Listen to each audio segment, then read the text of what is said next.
नमस्कार साथियों, स्वागत है आपका एक्सपीरियंट इन्फो में। आज का हमारा टॉपिक है प्रिंसिपल ऑफ डेवलपमेंट यानी कि विकास के सिद्धांत। इसको शुरू करने से पहले मैं कहना चाहूँगी, अगर आपको हमारी वीडियो अच्छी लगती है तो प्लीज़ वीडियो को लाइक किया करें, शेयर किया करें और हमारे चैनल को सब्सक्राइब करें, जिससे कि आगे आने वाली सभी वीडियोज़ की नोटिफिकेशन आप तक पहुँच सकें। और दूसरा, एक प्यारा सा कमेंट भी किया करें जो भी आपका सजेशन हो रिगार्डिंग वीडियो।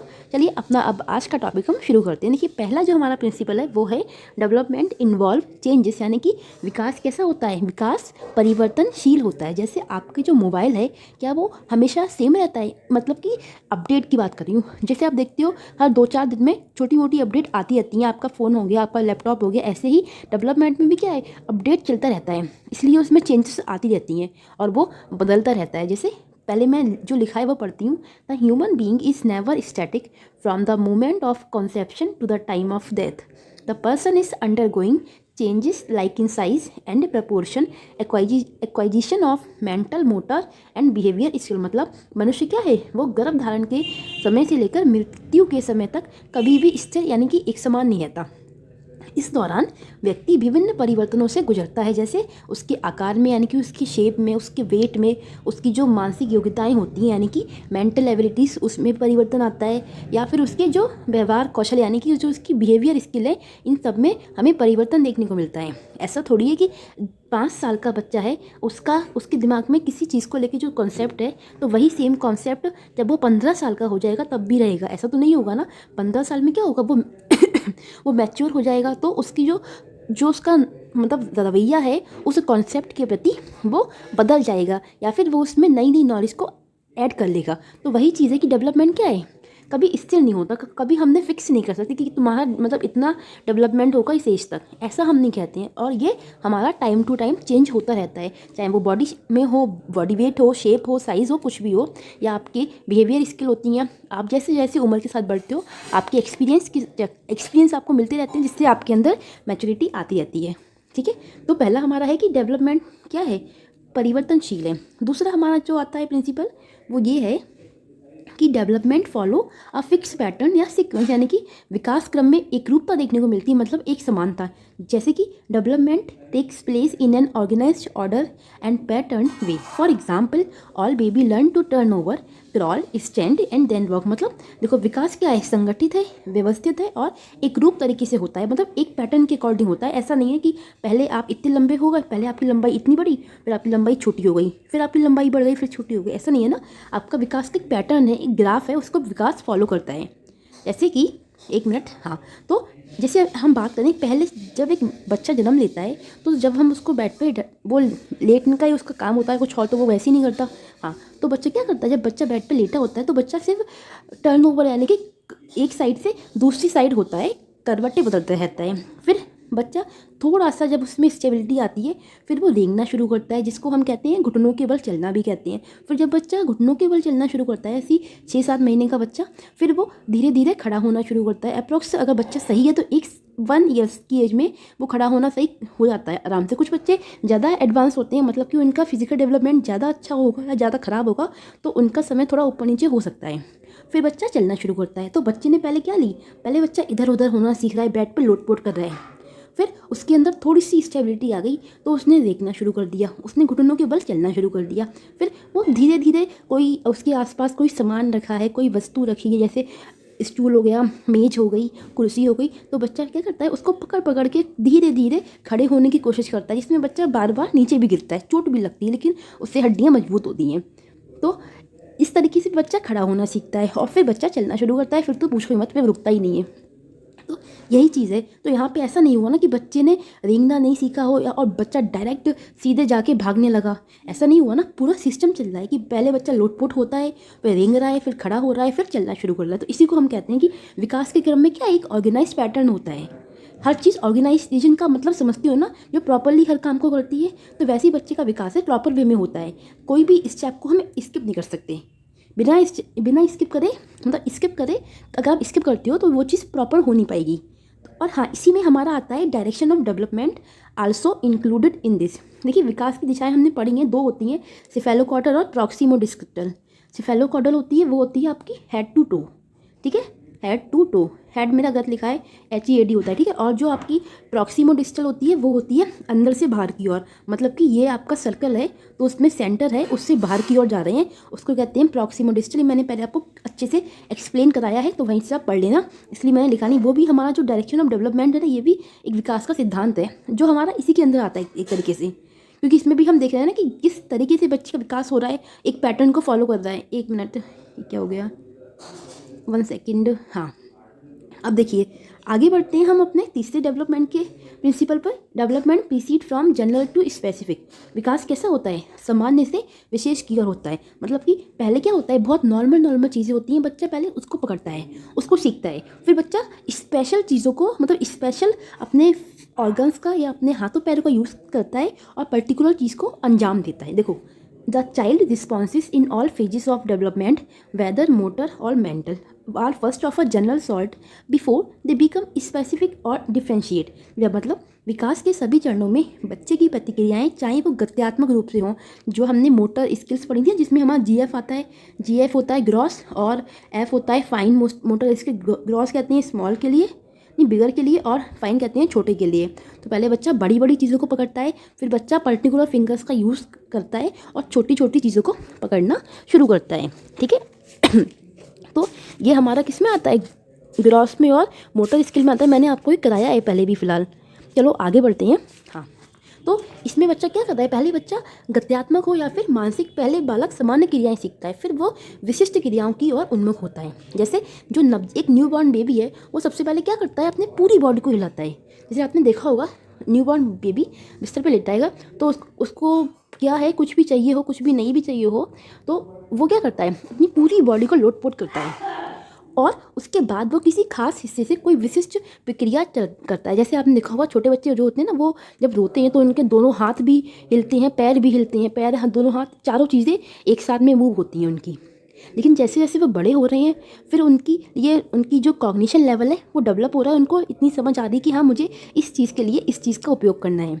जैसे एक छोटा बच्चा है, अगर आप उसको बिस्किट दोगे या उससे कहोगे बेटा बिस्किट का पैकेट रखा है उसको दे दो लाके, तो वो क्या करेगा, वो अपने दोनों हाथों से बिस्किट को उठाएगा या पूरी अपनी जो मतलब बाहें हैं आगे को ले जाएगा और बिस्किट को उठा के लाएगा। लेकिन जैसे ही वो बच्चा बड़ा हो गया तो उसकी जो बॉडी है उसमें उसका कोऑर्डिनेशन बैलेंस आ गया, मतलब स्टेबिलिटी आ चुकी है कि अब वो क्या क्या करेगा, अब वो अपनी 2-3 उंगलियों से उस बिस्किट के पैकेट को उठाएगा, आपको दे देगा।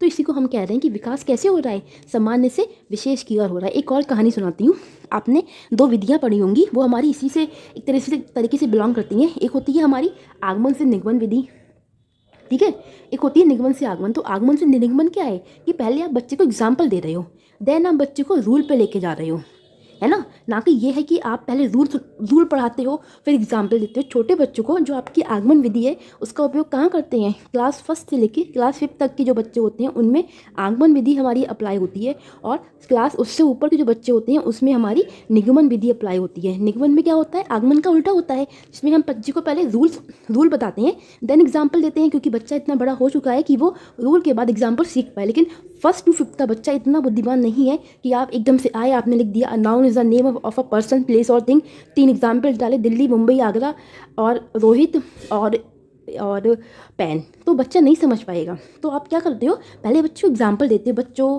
आपका नाम क्या है, और बच्चों आप लोग छुट्टियों में कहाँ घूमने जाते हो, आपने वहाँ पे क्या देखा। इस तरीके से आप बच्चे के दिमाग में कॉन्सेप्ट के लिए एग्जाम्पल को ला रहे हो ना, जिससे उसके दिमाग थोड़ा खुल सके और वो चीज़ों को खुद से जोड़ पाए।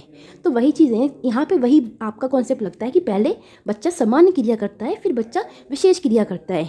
जैसे अगर आपको बच्चे को लैंग्वेज पढ़ाना है तो आप पहले नाउन पढ़ाओगे ना, बिना नाउन के वर्ब थोड़ी पढ़ा दोगे बच्चे के लिए, ठीक है। तो इसी को हम कहते हैं कि सामान्य से विशेष की ओर जाना। इसके बाद हमारा दूसरा आता है डेवलपमेंट कैसा है, को रिलेटेड होता है, यानी कि परस्पर संबंध का नियम। यानी आपकी जो विकास है, देखो each area of development of different is depend on the other and thus influence the other development. यानी विकास का प्रत्येक क्षेत्र दूसरे क्षेत्र पर निर्भर है, इसलिए विकास का प्रत्येक क्षेत्र एक दूसरे को प्रभावित करता है। अब आपके दिमाग में क्वेश्चन आता होगा विकास का क्षेत्र मैम क्या बोल रही हैं। देखो हमने पढ़ा है विकास के क्षेत्र, वैसे जो डोमेन्स होते हैं हमारे मेन PC ऐसे होते हैं। P से हमारा फिजिकल होता है, C से हमारा कॉग्निटिव होता है, S से हमारा सोशल होता है और E से हमारा इमोशनल होता है। अगर एक व्यक्ति का शारीरिक विकास ही सही से नहीं हुआ तो क्या उसका इफेक्ट उसके कॉग्निशन यानी कि संज्ञानात्मक विकास पे नहीं पड़ता। कैसे बच्चे थोड़े इरिटेशन वाले होते हैं और थोड़ा लो मतलब जिनकी सेल्फ स्टीम भी थोड़ी लो होती है, फिर अगर बच्चे का मानसिक जो विकास है उसमें कोई दिक्कत है या फिर वो मानसिक रूप से तनाव में है, तो ऐसा बच्चा सोशली भी स्टेबल नहीं हो पाएगा। समाज के साथ में जो उसकी कंडीशंस होंगी वो भी अच्छी नहीं होंगी, और जब सोसाइटी के साथ में कंडीशंस अच्छी नहीं होंगी फिर उसका इमोशनल लेवल तो ऑलरेडी बिगड़ जाएगा। तो यहाँ पे हमने क्या देखा कि ये सारे जो क्षेत्र हैं विकास के एक दूसरे को प्रभावित कर रहे हैं। इसलिए हमने कहा है कि विकास क्या है, विकास को रिलेटेड होता है, यानी कि डेवलपमेंट इज़ को रिलेटेड, यानी कि सभी चीज़ें आपस में जुड़ी हैं। फिजिकल हो गया, कॉग्निशन हो गया, सोशल हो गया और इमोशनल हो गया।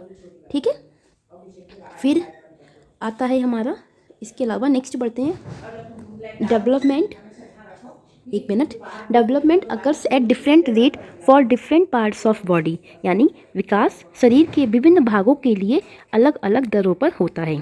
सही बात है, देखो कैसे अभी समझाती हूँ, पहले हम पढ़ लें। Development of different physical and mental traits is continuous but all parts of the body do not grow the same rate. मतलब विकास क्या है, विभिन्न शारीरिक और मानसिक लक्षणों का विकास निरंतर होता रहता है, लेकिन शरीर के सभी अंगों का विकास एक समान नहीं होता। ये लाइन समझ रहे हो आप लोग। अब आप लोग बताइए, हम लोग जनरली सुनते हैं, मतलब ये कहा जाता है कि एक बच्चे के 90% दिमाग जो है वो 5 से 6 साल की उम्र तक डेवलप हो जाता है। ठीक है, तो क्या उसकी ओवरऑल बॉडी का 90%, उसके हाथ, उसके पैर, उसकी आंखें, उसकी नाक, सब कुछ के 90% 5-6 साल तक विकसित हो जाती है? नहीं होती है ना। ये सारी चीज़ें क्या है, धीरे धीरे बाद में विकसित होती हैं। तो यही चीज़ है कि जो दिमाग की जो विकसित होने की रेट है वो बाकी जो बॉडी पार्ट्स हैं उसके अकॉर्डिंग नहीं होती है। तो इसलिए हम कहते हैं कि विकास क्या है, शरीर के विभिन्न भागों के लिए अलग अलग दरों पर होता है। ओके, आगे बढ़ते हैं। Early development is more important than later development, यानी प्रारंभिक विकास बाद के विकास से ज़्यादा महत्वपूर्ण होता है। सही बात है, एक बच्चे की अगर अर्ली स्टेज में उसको अच्छा इन्वायरमेंट ना मिला हो, न्यूट्रिशन नहीं मिला हो, उसका इमोशनल लेवल बैलेंस ना रहा हो और सोसाइटी अच्छी ना रही हो, कल्चरल एक्सपीरियंस बुरे रहे हो, तो ये सारी चीज़ें बच्चे जब बड़ा होगा तो उसको प्रभावित करेंगी। इसलिए हम कहते हैं जो बच्चे का अर्ली डेवलपमेंट है वो अच्छा होना चाहिए। अगर वो ख़राब है तो उसकी पूरी लाइफ उससे इफेक्ट होगी, कहीं ना कहीं चीज़ें उसकी कॉग्निशन में आएंगी जो उसकी प्रेजेंट लाइफ को ख़राब करेंगी। अब इस पर देखो बहुत सारी फैक्टर्स हैं जो इस पर डिपेंड करते हैं। देखो, न्यूट्रिशन ना मिलना हो सकता है कि फैमिली में इकोनॉमिक कंडीशन अच्छी ना रही हो, इमोशनली लेवल ख़राब होना ये हो सकता है कि पेरेंट्स जो हैं इतने मतलब बच्चे को टाइम ना दे पाते हों, बच्चे को सुनते ना हो, बच्चे को समझते ना हो, इतने अच्छे इमोशंस ना हो, या फिर बच्चा देख रहा है घर में लड़ाई हो रही है, सोसाइटी के लोग अच्छे नहीं है वहाँ पे, और कल्चरल एक्सपीरियंस मतलब डिफरेंट जगह के बच्चे। हमारी इंडिया में ही North India, South India, West India, East India, इन सब के कल्चर क्या है, डिफरेंट है। तो क्या आपको ईस्ट इंडिया का और साउथ इंडिया के जो बच्चे हैं सेम देखने को मिलेंगे? नहीं ना। डेवलपमेंट सेम हो सकता है, रेट सेम हो सकती है, लेकिन उनका जो कल्चर एक्सपीरियंस होगा वो डिफर होगा। वहाँ की लैंग्वेज हो गई, वहाँ का पहनावा हो गया, वहाँ की बोली हो गई, वहाँ की हर चीज़ में विभिन्नता देखने को मिलती है। इसलिए अर्ली डेवलपमेंट क्या है, मोर इंपॉर्टेंट है देन द लेटर डेवलपमेंट। फिर आता है हमारा डेवलपमेंट इज़ कॉन्टीन्यूस। विकास क्या है, एक सतत प्रक्रिया होती है। मतलब the moment of conception till death the individual is continuously changing. मतलब गर्भ धारण से लेकर मृत्यु तक व्यक्ति में निरंतर विकास होता रहता है। ये एक तरीके से हमारा पहला जो हमारा पॉइंट था, निरंतरता का सिद्धांत, उसी के अंदर आ गया है। ठीक है, यानी कि बॉम्ब टू टॉम्ब, गर्भ से कर्व भी बोलते हैं इसके लिए, क्योंकि जब बच्चा माँ की गर्भ में था तब से लेके बच्चा दुनिया में आया और जब तक उसकी मृत्यु नहीं हुई तब तक पूरा उसका डेवलपमेंट चल रहा है। तो विकास क्या है, कॉन्टिन्यूस प्रक्रिया। वो अलग बात है, कभी कभी विकास की रेट कहीं पे स्लो होती है, कहीं पे फास्ट हो जाती है। ठीक है, वो हमने पढ़ी है विकास की जो अवस्थाएं, उसमें हमको पता है कि अर्ली चाइल्डहुड होता है वहाँ पे फास्ट होती है और फिर बाद में स्लो हो जाती है थोड़ी सी जाके। तो ये चीज़ें हैं, रेट स्लो हो सकती है लेकिन विकास होता कंटिन्यूसली है। विकास रुकता नहीं है। आपका दिल हो गया, अगर दिल कभी भी धड़कना रुकता है नहीं ना, अगर हार्ट रुक गया तो ज़िंदगी रुक जाएगी, जब हम अच्छे से जानते हैं। ठीक है, बाकी हमारा फिर आता है हमारा इंडिविजुअल डिफरेंसेस इन डेवलपमेंट, यानी व्यक्तिक विभिन्नता का नियम। अब हर किसी में अपने इंडिविजुअल डिफरेंसेस होते हैं। दुनिया के सभी लोग क्या सेम होते हैं? नहीं ना। ना उनके विचार, ना उनके अनुभव, ना उनकी जीवन शैली, सब में हमको परिवर्तन देखने को मिलता है, सब में हमको विभिन्नताएं देखने को मिलती हैं। तो यहाँ पे वही बात हो रही है। और इन विभिन्नताओं के लिए उत्तरदायी क्या होता है? आपका हेरिडिटी और इन्वायरमेंट। देखो, interaction between heredity and environment influence lead to individual differences in the development pattern. मतलब जो अनुवांशिकता है और जो पर्यावरण के प्रभाव है, उनके बीच में जो अंतःक्रिया होती है, वो विकासात्मक पैटर्न में व्यक्तिगत अंतर की ओर ले जाती है। सही बात है, हमको पता है कि डेवलपमेंट को हेरिडिटी और इन्वायरमेंट दोनों प्रभावित करते हैं। ठीक है, तो इनके बीच में जो इंटरेक्शन हो रहा है, अब एक बच्चा है, उसका जन्म हो गया इंग्लैंड में, एक बच्चा है इंडिया में जन्म हो गया, तो इंग्लैंड वाला बच्चा अगर इंडिया में आके रहेगा तो कहीं ना कहीं जो मतलब उसके अंदर जो उसके माँ बाप के गुण थे, माँ बाप भी उसके इंग्लैंड के ही हैं, तो वो तो रहेंगे ना, वो थोड़ी बदलेंगे, भले ही उसका इन्वायरमेंट चेंज हो गया। वैसे ही इंडिया का बच्चा अगर इंग्लैंड में जाके रहेगा तो उसकी जो अनुवांशिक गुण है वो तो नहीं बदलेंगे ना, भले ही उसका इन्वायरमेंट चेंज हुआ हो। ये चीज़ें हैं। तो अनुवांशिकता और पर्यावरण के प्रभाव के बीच भी अंतःक्रिया क्या करती है? हो सकता है उसको अच्छा इन्वायरमेंट मिल गया तो उसके जो भी जीन्स जेनेटिक क्वालिटीज़ थी वो अच्छे से निखर के आएंगी। लेकिन एक चीज़ डिसाइड होती है कि आपकी जो आपकी जो मतलब IQ है वो आपके जीन्स के थ्रू डिसाइड होता है, उससे ऊपर नहीं बढ़ता, चाहे इन्वायरमेंट कितना भी अच्छा हो या कितना भी बुरा हो। ठीक है, फिर हमारा 9th वाला आता है, development is the product of maturation and learning. हमको पता है डेवलपमेंट क्या है? मैचुरेशन और लर्निंग के थ्रू होने वाला प्रोसेस होता है। देखो, maturation set limit to development, it's mean because of limitation heredity endowment develop can not go behind a certain point even when learning is encourage. देखो, परिपक्वता क्या है? विकास की सीमा तय करती है कि इस व्यक्ति का विकास कितना होगा। एक तरीके से इसका मतलब यह है कि जो अनुवांशिक गुण, यहाँ पे गुण लिखना भूल गए हैं हम, सही है, अनुवांशिक गुण सीमित होते हैं, सीखने उसको लर्निंग के थ्रू आप बढ़ा नहीं सकते। मतलब वही चीज़ जो मैंने ऊपर कही थी, एक व्यक्ति की जो हेरिडिटी है, वो जो उसमें जेनेटिक ट्रेट्स डिसाइड करती है, उसको आप इन्वायरमेंट के थ्रू और बढ़ा नहीं सकते, उसका IQ बढ़ा नहीं सकते। आप बस इतना कर सकते हो, अगर उसका इन्वायरमेंट अच्छा रहा तो जिस लेवल पे उसको जाना था उस लेवल तक पहुंच जाएगा। अगर उसके IQ लेवल अच्छा था जीन्स में और उसको इन्वायरमेंट अच्छा नहीं मिला तो वो वहाँ तक भी नहीं पहुँच पाएगा जहाँ तक उसको पहुँचना लिखा था। तो यहाँ पे इन्वायरमेंट सिर्फ मतलब एक किसी के जीन्स को इफ़ेक्ट नहीं करता, ये चीज़ आप याद रखना, ये पॉइंट समटाइम्स पूछ लेते हैं। ठीक है, इन्वायरमेंट हर चीज़ को इफ़ेक्ट करेगा लेकिन व्यक्ति के जीन्स को छोड़कर। ठीक है, तो और मैचुरेशन क्या होती है? विकास की सीमा को लिमिटेड करती है।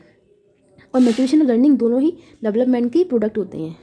लर्निंग क्या होती है? एक व्यक्ति जो सीख रहा है, सीखने के बाद में जो उसके व्यवहार में चेंजेस आता है उसको हम लर्निंग कहते हैं। मैचुरेशन क्या है? कि व्यक्ति को समझ आ गई कब क्या कैसे करना है। इन दोनों के मिलने से ही बनता है डेवलपमेंट, इन दोनों के कोऑर्डिनेशन से। और एक ही याद रखिएगा कि विकास एक अब पढ़ते next, development leads to integration. मतलब विकास क्या है? एकीकरण की ओर लेके जाता है। मतलब व्हेन चाइल्ड, जैसे एकीकरण मतलब है कि चीज़ों को समेटना। हमने पीछे पढ़ा ना कि विकास क्या है? सामान्य से विशेष की ओर होता है। बच्चा सामान्य से विशेष की ओर जब विकसित हो चुका होता है तो वो चीज़ों को सिंथेसाइज करता है, मतलब उनको निचोड़ता है। अब बताती हूँ, when child learn specific responses they can synthesize और integrate these specific response to form a whole।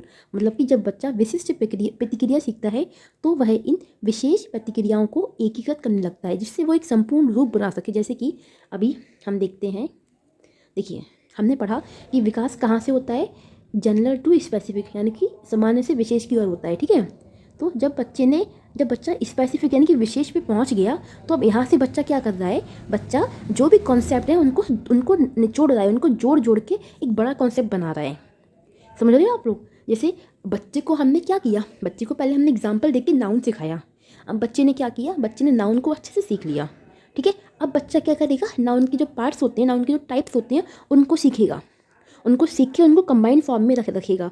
फिर बच्चा उसके आगे का जो नाउन के, अगर हमने उसको 5-10 क्वेश्चन दे दिए, उसमें उससे पूछा कि बेटा इसमें प्रॉपर नाउन कौन सा है, कॉमन नाउन कौन सा है, मटेरियल नाउन कौन सा है, छांटो, तो बच्चा छांट लेगा। तो यहाँ पे वही वाली प्रक्रिया हो रही कि बच्चा पूरे कॉन्सेप्ट को अब समाहित करना सीख गया है। ठीक है, इसी को हम कहते हैं विकास के एकीकरण का सिद्धांत। फिर हमारा आता है डेवलपमेंट इज प्रेडिक्टेबल, यानी कि विकास कैसा होता है? विकास अनुमानित होता है, यानी आप पहले से विकास का अनुमान लगा सकते हो।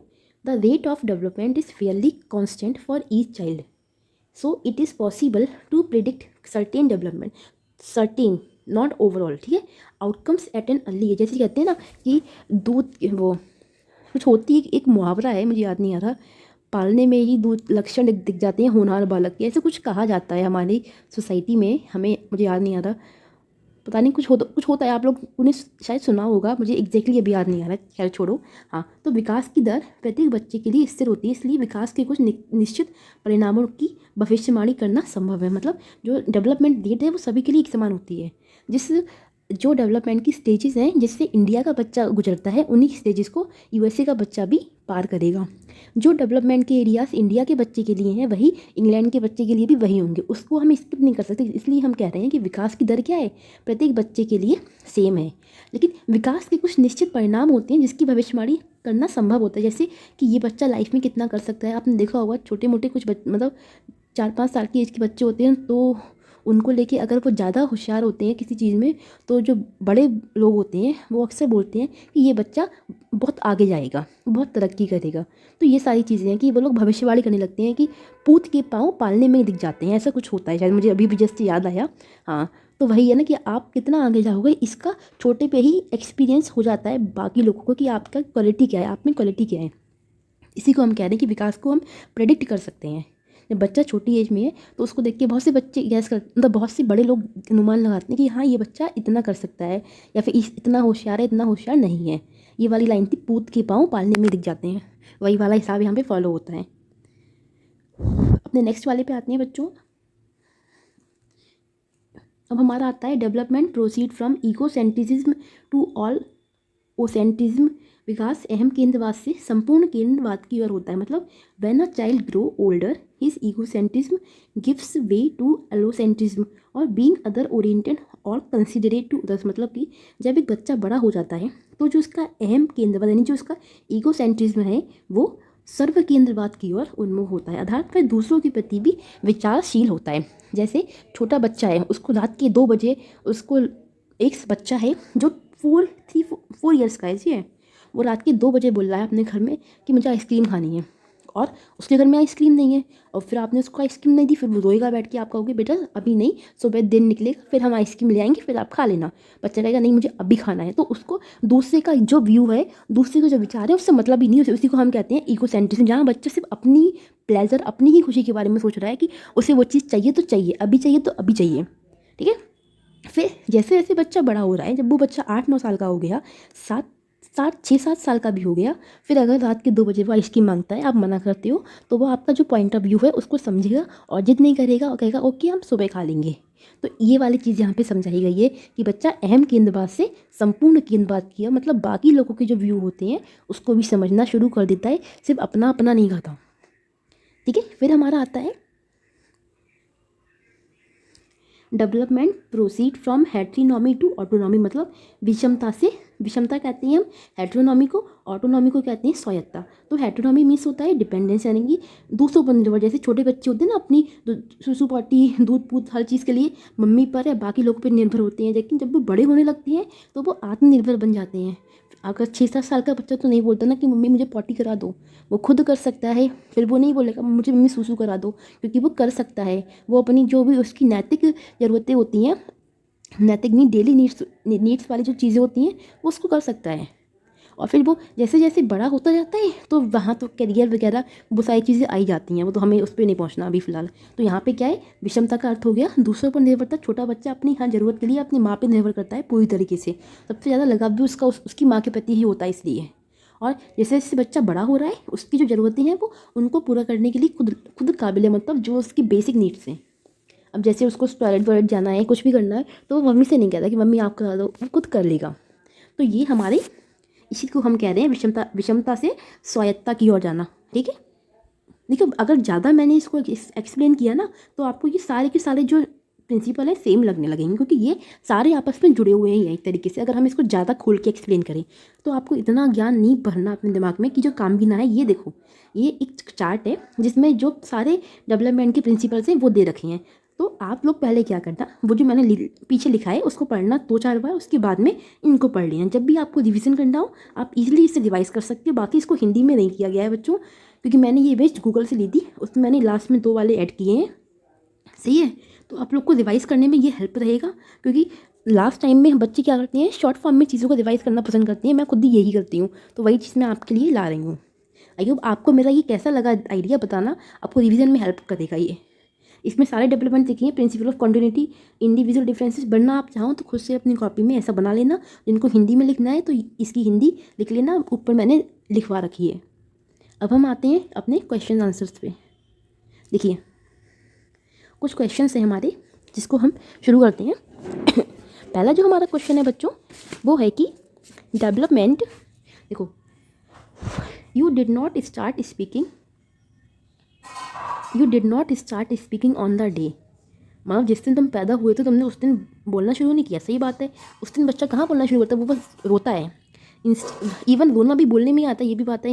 Instead you develop speech gradually, मतलब जो आपको जो कायदे से शब्द बोले जाते हैं वो आपने धीरे धीरे सीखे ना। जैसे पहले आपने एक वर्ड सीखा, पहले बच्चा माँ बोलता है, फिर बाकी शब्द सीखता है। तो इस प्रिंसिपल को क्या कहते हैं, जो आप जन्म लिया जब आपने, तब आप बोल नहीं पा रहे थे, लेकिन फिर धीरे धीरे आपने स्पीच बोलना सीखा। तो ये हमारा डेवलपमेंट इस प्रेडिक्टेबल है। यहाँ पे कोई भविष्यवाणी वाली बात तो नहीं हो रही है। हम सबको पता है, हर किसी को पता है कि बच्चा जब पैदा होता है उस समय स्पीच नहीं देगा। 2-3 साल का हो जाएगा, 2 साल का फिर ही बोलना सीखेगा। तो ये तो हमारा रॉन्ग हो गया फर्स्ट वाला। फिर आता है डेवलपमेंट इज को रिलेटेड, ये भी हमारा कहते हैं डेवलपमेंट इज को रिलेटेड, यानी कि परस्पर संबंध का नियम, जिसे हम कहते हैं परस्पर संबंध का नियम। तो ये वाली भी बात नहीं, यहाँ पे कोई रिलेशन नहीं दिखाया जा रहा है। सिंपल सा बच्चा है जिसका जन्म हुआ और फिर वो उस समय बोल नहीं पा रहा है, ये चीज़ कही जा रही है। Rate of development remain constant, ऐसी भी बात नहीं हो रही है यहाँ पे कि विकास की दर सभी के लिए समान रहती है। ऐसा तो दिया नहीं है ना कि बच्चे का जो दिमाग था वो इतना डेवलप हो गया है, हाथ पैर इतने विकसित होंगे इस एज तक। ऐसा क्वेश्चन होता तो हमारा ये वाला राइट हो जाता। तो फिर हमारा बचता है development proceed stage wise stage. ये वाला भी बेटा एक डेवलपमेंट का प्रिंसिपल है, मैंने उसमें ऐड नहीं किया है, तभी क्वेश्चन में रख लिया कि आपको मैं इसके थ्रू करा दूंगी। चाहूँ तो आप नोट कर लेना, क्योंकि ये कहीं ना कहीं बाकी सब डेवलपमेंट में आ ही जाता है, इसलिए मैंने इसको अलग से लिखा नहीं। क्योंकि डेवलपमेंट क्या होता है, स्टेज बाई स्टेज चलता है ना। पहले 1 मिनट को, हमारा राइट आंसर होगा डेवलपमेंट प्रोसीड बाई स्टेज। देखो पहले बच्चा किस में आता है, इन्फेंसी होती है, सही है, फिर चाइल्डहुड होता है, फिर एडोलसेंस होता है। तो ये क्या है, स्टेज बाई स्टेज चल रहा है ना। तो इसी को हम तो इसी को हम कह रहे हैं कि ये क्या है, डेवलपमेंट हमारा स्टेज बाई स्टेज चल रहा है। तो इसमें क्या होगा, पहले बच्चे ने जन्म ले लिया, फिर 1 साल का बच्चा हो जाएगा, फिर वो बोलना सीख जाएगा। 2 साल में आप लोग सीख जाते हैं बच्चे बोलना, मतलब वो अलग है। कहीं कहीं एक्सेप्शन तो हमें हर जगह देखने को मिलते हैं, ठीक है। एक क्वेश्चन और है, 3-4 क्वेश्चन है इवन। एक क्वेश्चन का तो आप लोग मुझे आंसर दोगे, बहुत कम बच्चे कमेंट करते हैं। आपसे रिक्वेस्ट है प्लीज़ कमेंट करा करो, नहीं तो मैं क्वेश्चन रखना छोड़ देती हूँ। मैं फालतू में इतनी मेहनत करती हूँ, आपके लिए क्वेश्चन बनाती हूँ, रखती हूँ।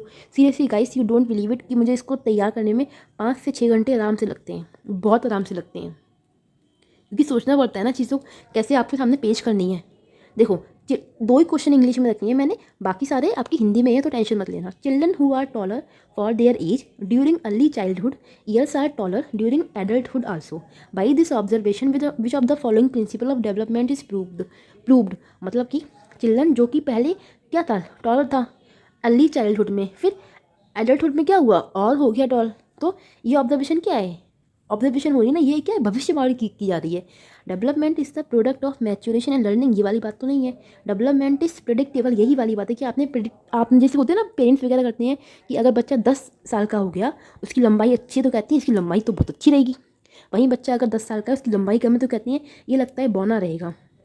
तो यही चीज़ें कि आपने क्या किया, प्रिडिक्शन लगा लिया, ठीक है। फिर हमारा आता है, देखो, Rita learned to hold a glass and a bottle before she could hold a pen or button her shirt. This example indicate Rita ने कलम पकड़ने या शर्ट के बटन लगाने से पहले गिलास और बोतल पकड़ना सीखा। देखो कलम पकड़ने के लिए आपको पर्टिकुलर फिंगर्स का यूज़ करना पड़ेगा। शर्ट का बटन लगाना है तो भी उसमें आपको विशेष उंगलियों का उपयोग करना पड़ेगा। लेकिन गिलास पकड़नी है या बोतल पकड़नी है, उसमें आप क्या करोगे, अपना पूरा हाथ का उपयोग करोगे। तो ये क्या होगा, डेवलपमेंट इज़ यूनिडायमेंशनल, ये तो कोई बात नहीं होती। यूनिडायमेंशन डायरेक्शन ऑफ डेवलपमेंट इज़ सेफेलोकॉर्डल, ये भी नहीं होता। बहुत सेफेलोकॉर्डल क्या होता है, हमारा हेड टू टू होता है। लेकिन ये होगा डेवलपमेंट इज प्रॉक्सिमो डिस्टल, क्योंकि इसमें क्या होता है, आपका जो विकास है बाहर से अंदर की ओर, अंदर से बाहर की ओर होता है। मतलब आपके ऑर्गन्स धीरे धीरे डेवलप होते हैं ना अंदर से बाहर की ओर, वही चीज़ है यहाँ पे स्पेशल वाली चीज़ जो आती है थोड़ी सी। तो इसका राइट आंसर हो जाएगा 3rd वाला। फिर हमारा आता है out of the following which is not correct principle in context to growth and development. निम्नलिखित में से कौन सा वृद्धि और विकास के संदर्भ में सही सिद्धांत नहीं है। Foot to head, from near to distant, head to foot, interaction of heredity and environment. देखो ये वाला भी होता है, हमको पता है। हेड टू फूड होता है, इसी को हम कहते हैं cephalocaudal. From near to distant ये भी होता है, इसको हम कहते हैं प्रॉक्सिमोडिस्टल। लेकिन फूड टू हेड नहीं होता है ना, ये वाला गलत है। जो गलत है वही यहाँ पे सही है। फर्स्ट वाला यहाँ पे ठीक होगा, क्योंकि हमारा जो होता है वो हेड टू फूट होता है। जो सिफेलोकॉडल होता है, डेवलपमेंट की जो डायरेक्शन है ना, उन पे ये क्वेश्चन बनाए गए हैं। एक और क्वेश्चन है, एक मैं आपको होमवर्क के लिए दूंगी। The brain attain it's full maturity around 6 to 8 years. Feet, hands and nose reach their maximum size in early adolescence, whereas the heart, liver and digestive system grow during adolescence also. This statement show the principle of, मतलब बच्चे का दिमाग है वो 6 से 8 वर्षों में अपना परिपक्व हो चुका है। प्रारंभिक किशोरावस्था में पैर, हाथ और नाक अपने अधिकतम आकार तक पहुंच जाते हैं, जबकि किशोरावस्था के दौरान हृदय, यकृत और पाचन तंत्र भी विकसित होते हैं। ये कथन क्या शो करता है? वो सिंपल सी बात है, ये शो करता है कि आपका माइंड क्या हुआ 6-7 साल की एज तक 90% विकसित हो गया, लेकिन आपके हाथ, आपके पैर, आपकी नोज़, ये सारी चीज़ें आगे डेवलप हो रही हैं। मैक्सिमम जो साइज़ है वो गेन करती हैं। तो ये हो गया हमारा थर्ड वाला, development occurs at different rates for different parts of body.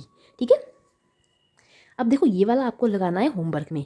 ये आपका होमवर्क है, समझा देती हूँ। मल्टी डायमेंशनल डेवलपमेंट यानी कि जो बहुत सारी दिशाओं में होता है। Occurs in the biological dash and socio emotional domains, learning physical cognitive. ये आप मुझे होमवर्क में बताओगे कि आपने इतना जो पूरा वीडियो था उससे क्या समझा। अगर आपको वीडियो समझ में आ गई होगी तो आप मुझे इसका आंसर दोगे, और प्लीज़ आपसे रिक्वेस्ट है इसका कमेंट करें, क्योंकि आप लोग के लिए बहुत मेहनत लगती है इन क्वेश्चन को प्रिपेयर करने में, छांटने में, सब कुछ करने में, और बहुत कम बच्चे हैं जो कमेंट करते हैं। बाकी आपको वीडियो कैसी लगी हो बताइएगा कमेंट बॉक्स में। एंड दूसरी चीज़ कि वीडियो को लाइक करें, शेयर करें और चैनल को सब्सक्राइब करना ना भूलें, जिससे कि आगे आने वाली सभी वीडियो आप तक पहुंच सकें। आज के लिए इतना ही रखते हैं, कल हम पढ़ेंगे नया टॉपिक। Thank you.